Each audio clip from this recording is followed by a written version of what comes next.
Hello, this is Ken Ferry with this week's Boots in the Field. Pretty much all the replanting is now done. Still said some going on just like this week due to some severe hail damage in some spots to the north. But most people are finished up with that, finished up with the bean planting as well, and some of the replant bean planting. Side dressing based on what we're seeing as nitrate flow coming in is probably also on the downward side, meaning that we're more than halfway through that process as well. So things are finally moving along in a direction where we can say from Monday to Friday we're making some headway. This corn is starting to pick up and take off, and so are the beans in most cases in South. Talk about some of the things that I've seen out there this week and actually seen today out being earlier in the fields at South. And had probably a dozen calls on is kind of floppy or limp corn. The corn's kind of laying around in different directions, and looks like it's showing some temperature or dry weather stress as well. And what we have in these fields that are showing that symptom pretty strong is what we call rootless corn or rootless corn syndrome, and it's due to poor development of the crown roots. The first and second set of roots got off, and they got this plant in pretty good shape, and we needed the third and the fourth set now to start the process of anchoring that plant so it stands up straight. The fields that we're digging in, the third and fourth crown roots are having trouble. Number of different reasons for this that I've seen in the fields we've been in. Probably the number one is sidewall compaction. So if the field got planted on the wet side, or they used too much downforce when they were planting it and smeared the sidewalls, those crown roots are now having a hard time developing in the area where the sidewall smearing is itself. So sidewall compaction mainly there in no-till or guys running too much downforce itself. Also seeing it in the areas where we had a lot of washed-in soil. So after the plant emerged, and then we had those big rains and it washed the soil in around the top of that plant. That washed in soil has dried to a crust, and that crust is not allowing the crown roots to develop itself. So as you dig in there, that surface is just too dry for it to work.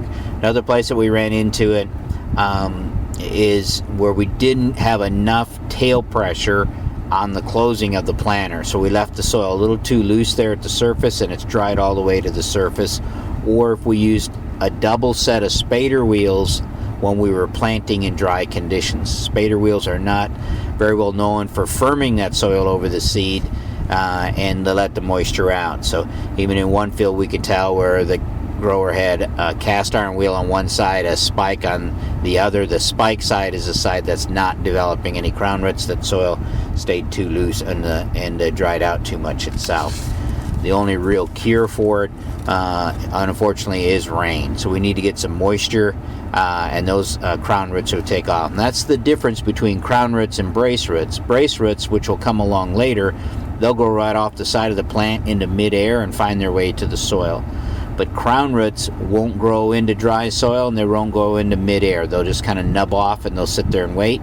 And this plant continues to grow because the first and the second set of roots are feeding it, and then it starts to get floppy, so it wants to kind of flop around out there itself. I've also seen situations of shallow planted corn. The fields that I've been in, some of it was due to erosion, some of it was due to the planter just didn't have enough downforce. And in one case, the planter was set wrong, so we end up with shallow corn forcing the crown on top of the ground. Rain is not going to fix shallow planted corn situation. That can get tough. Now, one thing you can do there when you do get some height to that corn is you can row crop cultivate and try to roll the soil in around that plant. That'll trigger the brace roots to come quick, and it can re-anchor it itself. That's a tough job. Usually might take two cultivations, one that goes through on the slow side and then come back again after that corn has been stabilized and hit it a little bit faster so you can roll soil around it itself. But that's a little bit different than the dry surface soil that we're dealing with in some of these fields. The late beans that got planted, we're getting some uneven emergence in those, and as I'm digging in some of those fields, most of that uneven emergence is again due to beans that did not get put into moisture or not into moisture far enough. So as we see some parts of the row coming up and some not, some areas of the field coming up and some not, those beans are sitting in dry soil, and unfortunately the only cure for that is rain as well. So a situation we need to bring rain back into the forecast. The other thing to remember, especially this last go around, we have a lot of herbicides laid out there on dry soil with no rain either. So we're going to have some herbicide issues that we need to be aware of as we watch for the weed escapes, where we've got this product out there with no rain to actually activate it and move it into the soil. Still getting calls on yellow corn, and as we investigate the yellow corn, again, we're seeing some different things. One that I want to make you aware of, some of this yellow corn is sulfur deficiency. So it's not uncommon for sulfur deficiency to start to show up as we deal with the carbon penalty itself. But remember, sulfur is going to be that pale color at the top of the plant. So it's going to give you a pale top with a kind of a more normal green bottom, where nitrogen deficiency typically is going to be pale through the whole plant. In some fields there's actually both going on, but you're starting to see here in the last 4 or 5 days more and more sulfur deficiency starting to show up itself. The carbon penalty is on full bore as we look at the past 14 days and our weekly nitrates. We've seen nitrogen values drop 40 to 60 pounds in that time frame, and that's 40 to 60 pounds that's been consumed by the microbes. It'll come back later, but that's why we're seeing a lot of these corns change color, especially if you're in a high carbon situation or corn on corn situation itself. And in some cases, again, as we talked about in the past, the earlier spring rains have moved some of this nitrogen into that second foot, which has given us a little bit of struggle there. And like we talked about, we're starting to see it in soybeans. Beans that are in that V4, V3 stage, they're about to take off. They'll really be moving next week, but some of these other beans that aren't there yet, they're going to get caught in this carbon penalty, and it's going to slow them up. So they're going to be, you're going to see fields move faster than others depending on their size, whether they're making their own nitrogen or not out there itself. Still been looking at herbicide drift. Probably the big one this year seems to be paraquat, as we used it for a lot of our burn down on the bigger plants itself, and getting that cleaned up. But I've also seen something that looks like paraquat. It's called Holcus Spot. It's an actual bacteria, and it creates spots on the corn that looks a lot like paraquat damage itself. Holcus Spot is a disease that comes to us in prolonged wet conditions and high winds, like we pick up with these thunderstorms and stuff. So we definitely have had the conditions, and then as you move temperatures up in the mid 70s to mid 80s, is when you start to see the tanned spots out there in the field. Now it looks a lot like paraquat, but paraquat, you can usually find which field it drifted in from. You can find the direction of travel, that type of thing. Holcus Spot will be scattered across the whole field or across a particular hybrid in itself. Again, it's a bacteria. There's nothing we can do from a fungicide perspective. It is more of a nuisance than anything else. And if you have it, it'll be fields that have the spotting and it goes clear across the field, no distinct pattern in itself. Crop rotation, tillage, again, about the only things that back that off itself. On the insect front, it's time to put the corn borer lures out. So you guys that got the traps, we need to put corn borer lures out. If you need traps or lures, call the office.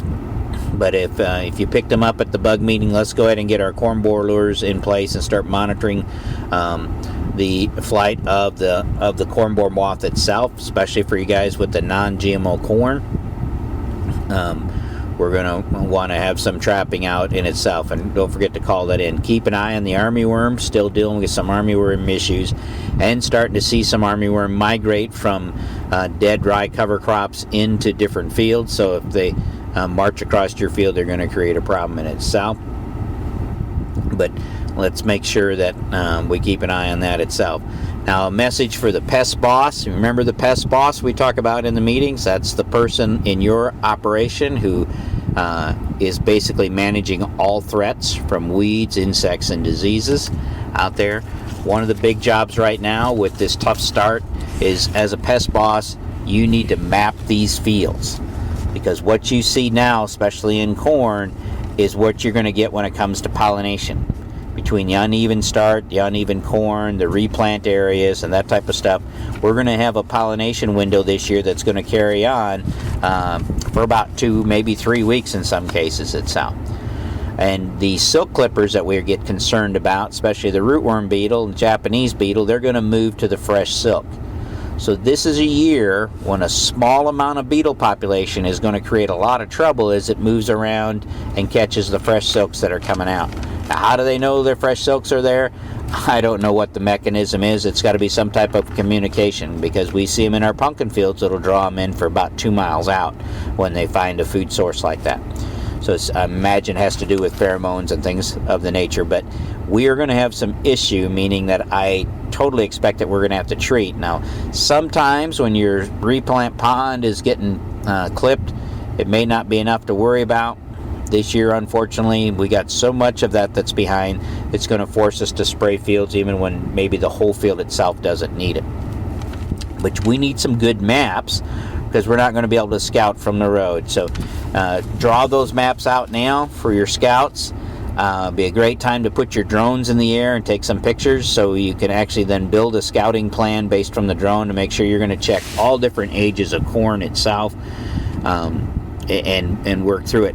If for some of you guys that maybe don't have the drone or not confident in building a map, you can call in the office and turn some of those tough fields in for aerial imagery, so we can get them on the list to get you a picture next time the planes are going over, and then you will have a GPS map that you can work with for future scouting itself. Our first worry, of course, our biggest worry is silk clipping. Basically, everything's going to be prone to that. And for you guys with the non-GMO, we're going to have to worry about the corn borer, because you could fight both first and second generation corn borer in the same field because of your maturity differences out there itself.